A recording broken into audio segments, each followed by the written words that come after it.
காலையில் எழுந்துச்சி வெளியே வந்த உடனே குருவிக சத்தம், மாடு கத்துறது, கன்றுக்குட்டி, நாய்க்குட்டின்னு எல்லாமே அவ்வளோ அழகாக கத்துங்க. அதுவும் அந்த சத்தத்தை கேட்கும்போது மைண்டே ஒரு மாதிரி ரிலாக்ஸாக பீஸ்ஃபுல்லாக இருக்கும்.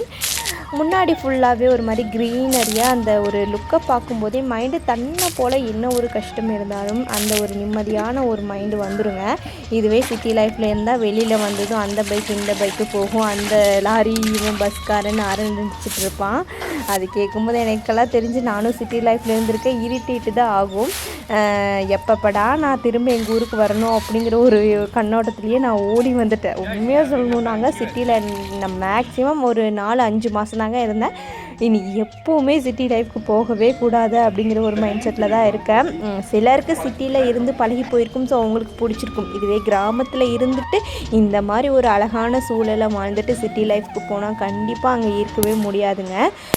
ஸோ அன்னைக்கு காலையில் எழுந்துச்சி வாசல் எல்லாமே தொளிச்சு கோலம் போட்டுவிட்டு நிறைய செடிகள் வச்சுருக்கேன். செடிகளுக்கு எல்லாமே தண்ணி ஊற்றிட்டு என்னோடய ஹஸ்பண்ட் பால் கறந்துருந்தார். அவர் கொஞ்சம் வேலைன்னு நான் போய் பால் ஊற்றிட்டு வந்துட்டேன்.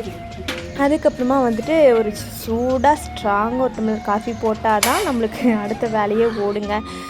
ஸோ காஃபி எல்லாமே போட்டு குடிச்சிட்டு பாவக்காய் புளிக்குழம்பு வைக்கலாம் அப்படின்னு சொல்லிட்டு எல்லாம் ரெடி பண்ணிகிட்டு இருந்தாங்க. குட்டி பேபியை அத்தை தான் ஹேண்டில் பண்ணிகிட்டு இருந்தாங்க. அவர் அங்கே இப்போவெல்லாம் சரியான ரகலை பண்ணுறாரு. அங்கே போகணும் இங்கே போகணும், ஒரே ரவுண்ட்ஸ் போகணும்னு சொல்லிகிட்டே இருக்கார். உங்கள் பேபிஸ்க்கு எவ்வளோ மந்த்ஸ் ஆச்சு, என்ன பண்ணுறாங்கன்னு சொல்லிட்டு மறக்காமல் கமெண்ட்டில் சொல்லுங்கள். பாவக்காய் புளிக்குழம்புக்கு எப்போவுமே பாவக்காய் நீட்டமாக அரிஞ்சால் தான் அந்த கசப்பு தெரியாது. அரியறதுலேயும் ஒரு டேஸ்ட் இருக்குதுங்க. ஸோ பொரியலுக்கு நல்லா பொடியாக அரியணும். குழம்புக்குன்னா இந்த மாதிரி நீளமாக இல்லை ரவுண்டாக அரிஞ்சிட்டிங்கன்னா டேஸ்ட் வரும். வெல்லம் அதிகமாக போடுவேங்க, அப்போ தான் எனக்கு டேஸ்ட் ரொம்ப பிடிக்கும். சின்ன வெங்காயமும் பூண்டும் முழுசாக நிறைய போடுவேங்க. குட்டி பேபிக்கு குக் பண்ணுறதுக்காக ஒரு இட்லி பாட் ஆர்டர் போட்டு வாங்கியிருந்தேங்க. நான் உண்மையாகவே எதிர்பார்க்கல இதில் இவ்வளோ பிளேட்ஸ் வரும், இந்த மாதிரி டிஃப்ரென்ஷியேஷன்ஸ் எல்லாம் வரும்னு. ஆனால் எனக்கு ரொம்ப நாள் இந்த மாதிரி வாங்கணும்னு ஆசைங்க. ஸ்டீம் பண்ணுறக்கு ஒன்று இந்த மாதிரி 3 பிளேட் கொடுத்துருந்தாங்க இட்லி ஊற்றுறக்கு. அதுவும் இல்லாமல் மினி இட்லி ஊற்றுறக்கு ஒரு பிளேட் வந்துருந்துச்சு. இந்த ரேட்டுக்கு குவாலிட்டி நல்லா இருக்காதுன்னு தான் நினச்சேன். உண்மையாகவே குவாலிட்டி பக்காவாக இருந்துச்சுங்க. ஸ்டெயின்லெஸ் ஸ்டீலில் தான் வாங்கியிருந்தேன். பிகாஸ் ஈயத்தில் சமைக்கக்கூடாதுன்னு சொன்னாங்க. அதனால் ஒரு இட்லி பாட் ஆர்டர் போட்டு வாங்கியிருந்தேன். 500 சம்திங் தாங்க வந்துருந்துச்சு. ஃப்ளிப்கார்ட்டில் தான் ஆர்டர் பண்ணியிருந்தேன். ப்ராடக்ட் வேணால் டேக் தேவைப்படுறவங்க செக் பண்ணி பாருங்கள். ஸோ நல்லா வாஷ் பண்ணி எடுத்துகிட்டு வந்துட்டு குட்டி பேபிக்கும் ஃபுட் ரெடி பண்ணி கொடுத்துட்டேங்க.